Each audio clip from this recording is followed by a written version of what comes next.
Engineering and medical entrance examinations की physics की तैयारी के लिए बहुत ज्यादा जरूरी है कि आप कम से कम 30 to 40 क्वेश्चंस डेली अटेम्प्ट करें। इस प्रैक्टिस का मेजर ऑब्जेक्टिव ये है कि आपको अपनी स्पीड और एक्यूरेसी दोनों को इतना बढ़ाना है कि आप बाकी सब लोगों से ज्यादा स्कोर कर पाएं।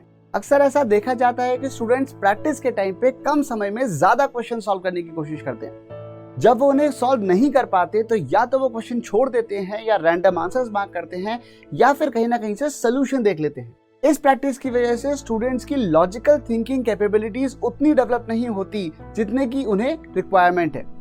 इसकी वजह से उनकी प्रॉब्लम सॉल्विंग स्किल्स भी कमजोर रह जाती हैं। इसीलिए जब भी मेरे स्टूडेंट्स क्वेश्चंस को बहुत जल्दी अटेम्प्ट करने की कोशिश करते हैं तो मेरी उनसे यही एडवाइस रहती है कि आप स्पीड के बजाय एक्यूरेसी पे ज्यादा ध्यान दीजिए, क्योंकि अगर आपने लगातार हाई स्पीड और लो एक्यूरेसी के साथ ही क्वेश्चंस को अटेम्प्ट करने की कोशिश करी तो उस केस में आपकी प्रॉब्लम सॉल्विंग स्किल्स कभी डेवलप ही नहीं हो पाएंगी और आपकी लो एक्यूरेसी कभी इंप्रूव हो ही नहीं पाएगी। लेकिन अगर आपने क्वेश्चंस को ज्यादा टाइम देते हुए हाई एक्यूरेसी से अटेम्प्ट करने की आदत डाली है तो धीरे धीरे आपकी स्पीड भी बढ़ती चली जाएगी और जब तक आपके एग्जाम्स देने का टाइम आएगा तब तक आपकी स्पीड और एक्यूरेसी उस रिक्वायर्ड लेवल ऑफ परफेक्शन तक पहुंच चुकी होगी। तो होपफुली ये प्रो टिप आपके काम आएगी। तो keep doing your best and keep growing.